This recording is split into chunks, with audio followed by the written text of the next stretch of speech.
was very much into the spiritual. Okay. But not so much into the spiritual with regard to the Creator, with regard to God. Okay. But into death, and into ghosts. And at some point, I was looking at, I really wanted to be, I read about Hans Holzer and all these pioneers of parapsychology, and it again, all in divine order. When I was very, very young, I was visited often by ghosts.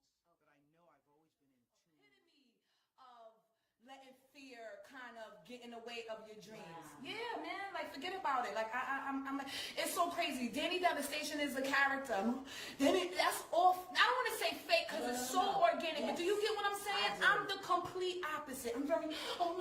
I'm very. They say that about artists. It's weird. It sounds so cliche, but it's the truth. I'm like the complete opposite. So I fear judgment. I fear that. I fear people expecting certain things from me and not me not be. I guess the typical things that anybody. Every artist. Yeah. Thank you for also doing this, because it has gotten challenging to have people also not mind partaking on camera. Because I noticed even on your Instagram, you make it clear that you don't sell flowers. Exactly, that's important, because I'm a stoner, I'm a ganjapreneur, I'm an advocate, I care about medical marijuana, but that's not what I'm caring about. Happen in our lives are a buildup of who we become, right? So I'm not saying in that moment I was necessarily a closet bitch, because I was young, I was 12, you know what I mean? But that was a moment that led me to be a closet bitch, because I felt a certain kind of way. I was hurt about it, but I never had a full conversation with it, which I should have, which is my fault. I've been in the process of deprogramming myself from this mania that culture has created. So sometimes I know that when I walk into a room, whether it's in jail or in Harlem or in Brooklyn, and I'm the only white guy or one of few white guys, white people, I know that can be glaring at times, and I feel like less and less, more so in the past, but less and less, it's an issue, because people, I think other people like yourself, black people, are realizing, oh, wait a minute, it's not just a racial issue. Can't deny that there's a racial thing going on, but it's a human thing. And I good and bad, right? Okay.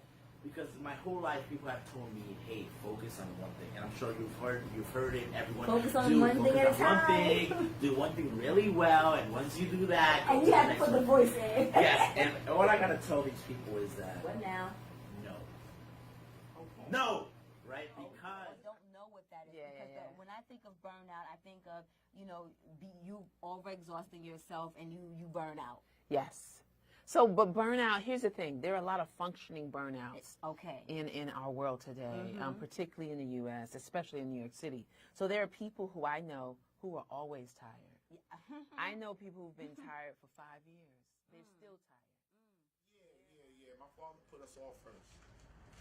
That was just what it is.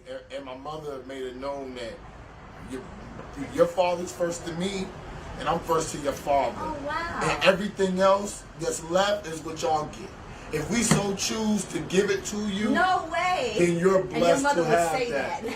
Nigga, my mother was born to me. She'll say it to this day, and nigga, you down. Like, nigga, you ain't before me, nigga. You only the kid. You the son. I'm the wife. I'm uncomfortable with what you're doing, and thank you for causing that discomfort, because they are the greatest catalyst for change and growth through that much discomfort. That's the purpose. For those of us who are trying to reach for light and trying to affect change on the planet, we must really appreciate the shadow. The shadow is strong right now, but it's not going to change anything. It's just propelling us to reach higher and faster and with more certainty towards that light. Amen. Changing. All I know about you, literally, is that you're eager to do great work. So I'm saying to you, stop fucking playing. Catherine, stop it. Which is why I'm here. Stop tricking yourself into believing that all these people are other things that you aspire to be. Until you find your voice and live in that space, nothing else should matter. And I mean that I believe that. No, I feel that. From my heart. Because what they doing in their life, everything that glitters ain't gold.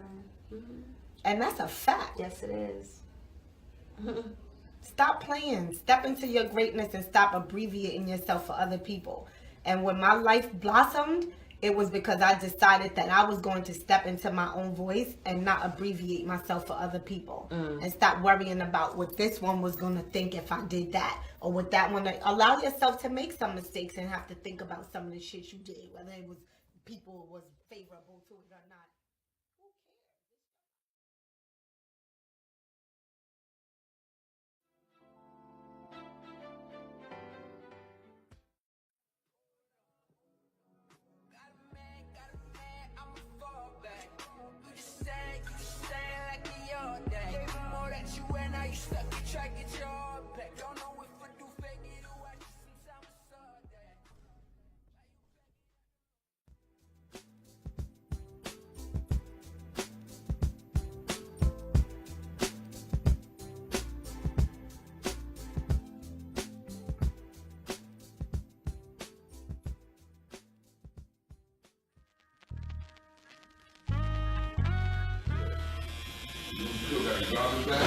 What garbage bag?